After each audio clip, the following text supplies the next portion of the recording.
I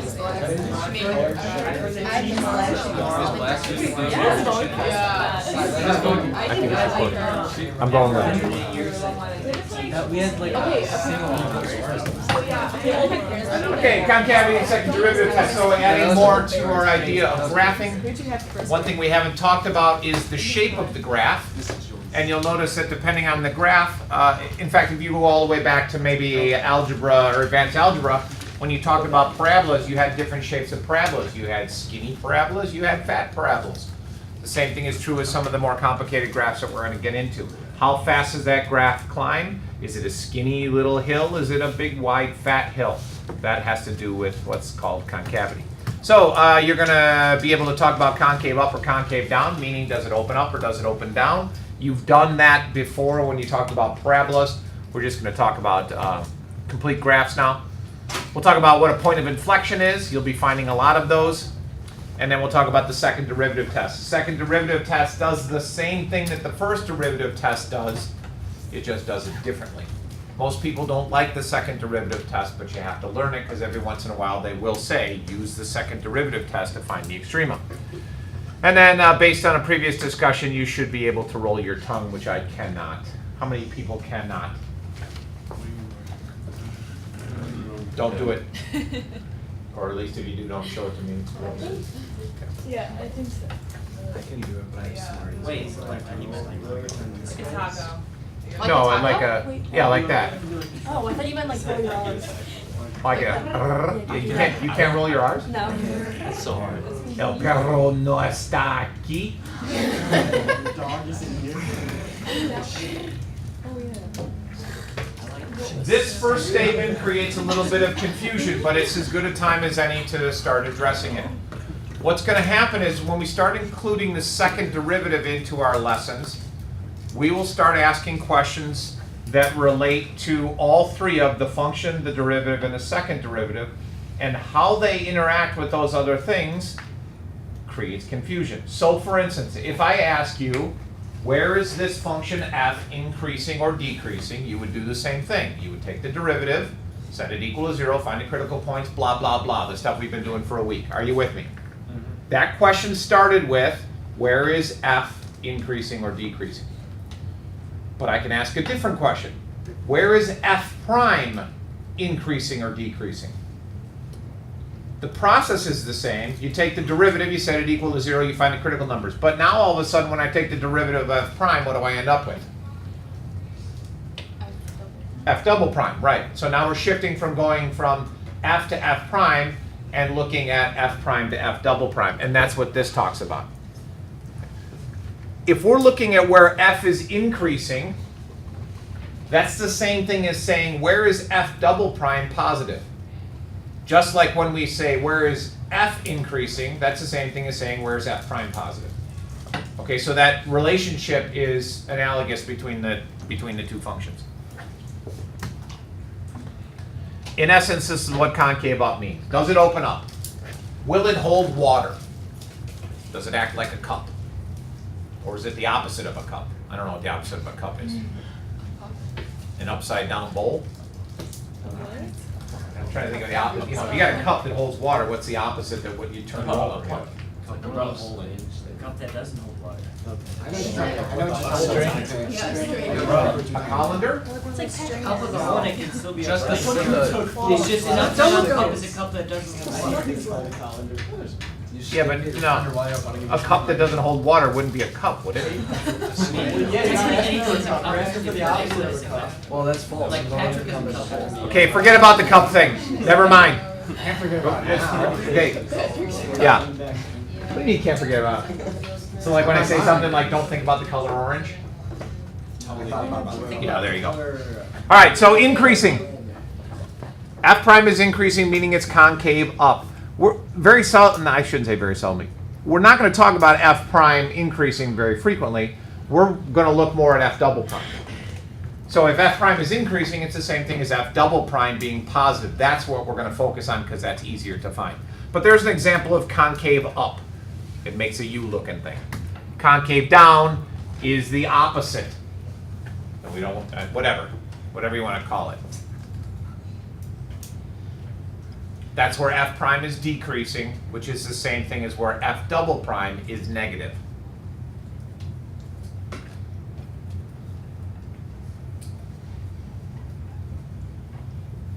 Okay, so this adds a whole new element to our calculations. What it does is allows us to create more detailed graphs, which is eventually what we're working towards.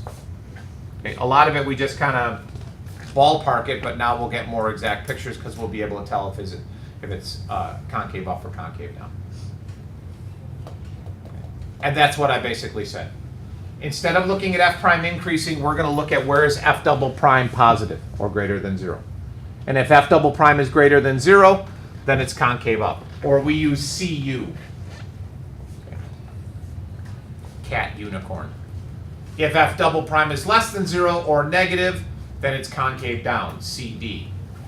Cougar donkey.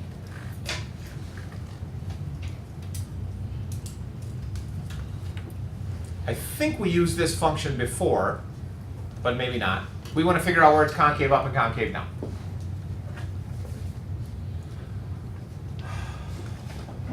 Well, it's continuous because it's a polynomial. We're good to go there. And we need a second derivative. So I chose a nice easy polynomial to start. You can all find the second derivative of that boy. There's the first derivative. There's the critical numbers. What's the matter? You go back to the equation. Am I going too fast? Yeah, I didn't. Sorry. Okay.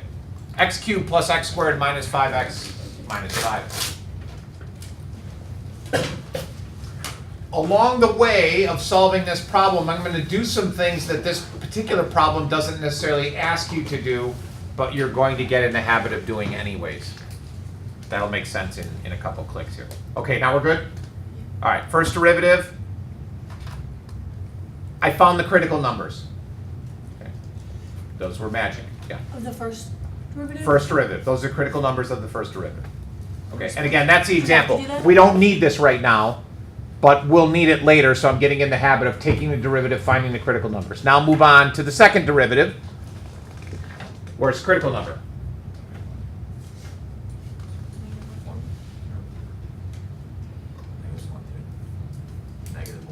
Negative 1/3, good. Okay. Forget about the new stuff. If we just went with the old stuff, I would draw a first derivative number line, put negative 5/3 on it, put 1 on it, test some regions, draw my arrows. Life is good. With the second derivative, we're going to have a second derivative number line. We just treat it a little bit differently. Okay, so second derivative number line, and that's why I said it's important to label it, because now I need to identify this as a second derivative number line. Most of the time, if you have a second derivative number line, somewhere in the problem you'll already have a first derivative number line, and you need to be sure to label them to make a distinction between the two. The process that we went through then is the same. Plot the critical number, test regions. One small difference though, no arrows this time. Okay, you use CD and CU. Minus and plus still below the line, but instead of including arrows, since that's not showing us increasing and decreasing anymore, it's showing us concave up or concave down. If it's negative, it's CD. If it's positive, it's CU.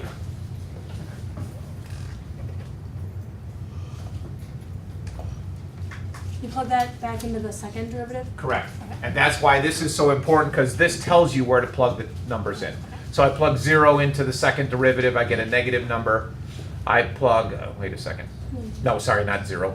I plug negative 5 into the second derivative, I get a negative number. I plug 0 in on this side, I get a positive number. We're good to go. Okay, so let's draw a quick picture here of what's going on. So I've got a function that's concave down, meaning it goes like this, and then all of a sudden at negative 1/3 it changes to concave up. Okay. That point is special. It's not a max or a min. Okay. You see that's not a high point or a low point. It's that transition between concave down to concave up. We're going to be finding those points, and those points, by the way, are called points of inflection, which is coming up here. We did that already. Okay, got the what am I doing? Determine the open intervals. Let's skip that for a second and go on to. I'll come back to that because that's a beast. Blah blah blah. Okay, points of inflection. So that point where it, yes, sir, Sorry, would that point not be negative 1/3? it is negative 1/3. Oh, Yeah. okay. Yeah, it's that point where it transitions from concave down So to that's the concave point up. of inflection? Correct. Yeah. Okay. So when we did the first derivative number line, those points where it changed from positive to negative or negative to positive were maxes or mins. In the second derivative, those points where it changes from positive to negative or negative to positive become points of inflection. Which here are two examples. This is pretty much what I just drew over here on the right, but you see what they look like. It's where it shifts from concave up to concave down or from concave down to concave up. And we'll abbreviate those POI instead of writing out points of inflection. And so again, I keep saying this over and over again, but the analogy is still there. What we did with the first derivative was we found the critical numbers, tested regions, we found where it's increasing and decreasing. Then we went a step further and said, now we can find relative maxima and minima. Same thing is true here. Take the derivative, set it equal to 0, test regions, we find where it's concave up and concave down. Now we go a step further and we can find points of inflection. All points of inflection are the same though. We don't make a distinction between this type of point of inflection or that type of point of inflection. A point of inflection is a point of inflection. There's the fancy calculus definition. We don't necessarily need that. All you need to know is that it's the points where it changes from concave up to concave down or concave down to concave up. Okay, let's do this example and then if we have time we'll go back to the other ugly one. I want to find the points of inflection and discuss the concavity. In other words, go through that whole process. Find the first derivative, find the second derivative, find the critical numbers of the second derivative, test regions, figure out where it's concave up and concave down. Anywhere that it changes from one to the other, you'll have a point of inflection. Tell me where those points are. We're good to go. Michael has a question. What do you got? Where are we going to need both critical numbers for f prime and f1? Great question. When we start putting all this together into our ultimate goal, which is drawing graphs, you'll be doing all of it. And it's a rather lengthy process.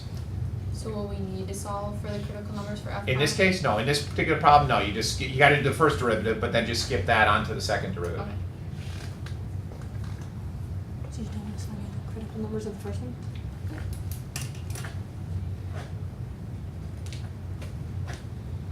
Eventually, we're going to get to a scenario where you're going to be given a function and you'll have to find out where it's increasing and decreasing, where the relative max and mins are, where it's concave up, concave down, and where the points of inflection are. All in one problem. That'll be fun.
Yep. All right, looks like everybody has it correctly. Okay, so 0 and 2 are our critical numbers. Put them on a second derivative number line. I don't know if I have a second derivative. Yeah, there we go. Okay. There's the second derivative number line. Tested regions, plus, minus, plus. Again, don't assume that once you get one region, it's going to flip back and forth. We've seen examples of where that doesn't happen. So it's concave up, concave down, and concave up. So what does that tell you about 0 and 2? As you can see in the picture, those are points of inflection. If it were to go, for instance, concave up, concave down, then only 0 would be a point of inflection. It's only where it changes, not critical numbers. Just like when we talked about derivatives, Just because you have a critical number doesn't make it a max or a min. And same is true with points of inflection. All points of inflection come from critical numbers in the second derivative, but not all critical numbers in the second derivative will generate points of inflection. All right, okay. When we find points of inflection and like list them, do we need to give like the XY pair or just the Excellent X? question, and it all depends on the way the problem is phrased. Okay. Sometimes they will say find the x value of the point of inflection. Sometimes it'll say find the points, or find the coordinates of the points of inflection. Sometimes it'll ask you the y value, or they'll say the value of the point of, you just gotta read the problem. Sometimes it's just too nasty to put the numbers back into the function, so they'll just ask you for the x value. Michael, getting back to your question, eventually we're going to be taking a quartic equation like you had to start, and we're going to be drawing this graph. And it ideally will be almost as accurate as this computer-generated picture. So, are critical numbers from the first derivative show x-intercepts in? Well, we'll do some, we'll put the whole picture together. So we're only doing like a certain neighborhood, right? Yeah, we're not going to do the whole thing. But we'll find x-intercepts, we'll find y-intercepts, we'll find asymptotes, we'll find max and mins, we'll talk about multiplicities, we'll talk about does it end like this, or like this, and then put all that in together and eventually come up with that really accurate final answer. Okay, so second derivative test. Question? Right, so when we write like concave up and concave down, do we have to write that in interval notation? Like the increasing and decreasing? Yeah, yeah, exactly correct. Yeah, it's concave down from 0 to infinity and from, blah, blah, blah. Okay. Second derivative test does exactly what the first derivative test does. It identifies max and mins. And it's based on a fairly simple concept, but for some reason people don't like to do it. And it goes like this. If I've got a critical number that is sitting on a region that is concave down, so I have a region like this. Whoa, boy. Let's try that again. I have a region that's concave down, and I have a critical number. That critical number has to be up here. So what can you tell me about that point? It's a max. So if I combine a critical number with concave down, I have to have a max. If I combine a critical number with concave up, what does that tell you? It's a min. Okay, is that an easy concept? If you've got a U and you've got a critical number, that's going to be a min. It's a valley. If you've got a max, then you've got a hill with a critical number that gives you a maximum. Okay, I think I said that backwards. Minimum, maximum. Okay, we're good? Right, now all I have for you then is the calculus associated with that. You have to do two things. You have to establish that you have a point that's a critical number from the first derivative. Then you have to establish the sign of the second derivative. In other words, this is a critical number according to the first derivative, and it's concave up, minimum. This is a critical number from the first derivative, it's concave down, maximum. Okay. That's all it says. Now, what happens if f double prime of c equals 0? Then you can't use the second derivative test. The second derivative test doesn't always work.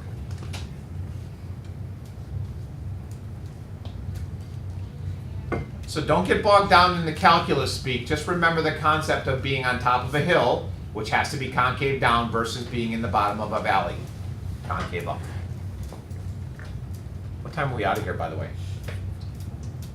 54? Okay, we'll see if we can get this done. All right, relative extrema. We're going to use the second derivative test. So I'm running low on time. I'm going to skip a lot of the minutia and get right to the meat and potatoes. Starting with a quintic. This will be fun. I need the first derivative and then find the critical numbers. Okay, so took the first derivative, do some factoring, find the critical numbers, and they are -1, 0, and 1.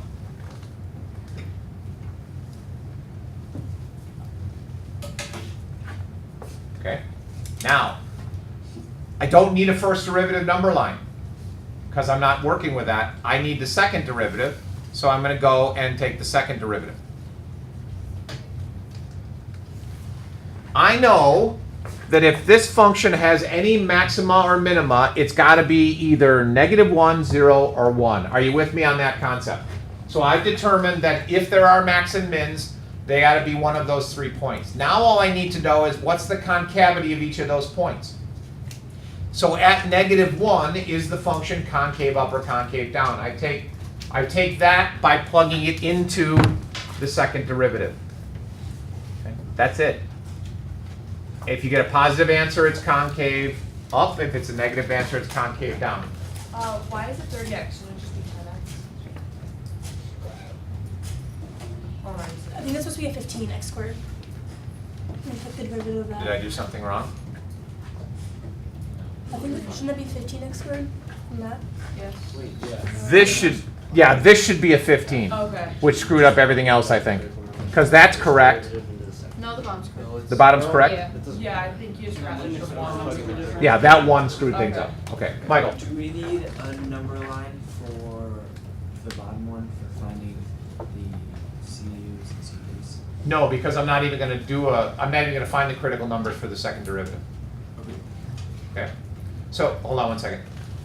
So let me back up. Finding the concavity for an entire function is different than using the second derivative test. My only goal for the second derivative test is to see if these three numbers, -1, 0, and 1, are maximum or minimum.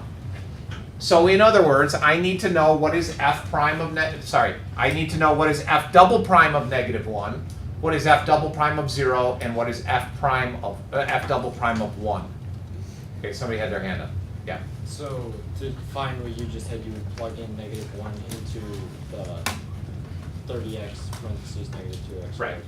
And again, all we care about is positive or negative. So if I put -1 in here, this will be a negative. That's going to be, that's positive 1, so that'll be negative. Negative times a negative is positive. So f double prime of -1 is positive, which means it's concave up. Yeah. So is -1 a min or a max? It's a min, correct. Put in 0. I put in 0, I get 0 times, well, 0 times anything is 0. It doesn't work, I can't use it at 0. Plug in 1, I get positive times a negative, which is negative, which would make it a maximum, which I have summarized here. So I know I'm going fast because the bell's going to ring. You can always go back and check this out later. The second derivative test breaks down at 0. I can't use that, so I got to go to use the first derivative test, which is a little bit more complicated. Okay? So tomorrow, as I said, I won't be here. I will leave my binder out on my desk. I've already published the answers to today's homework and tomorrow's homework.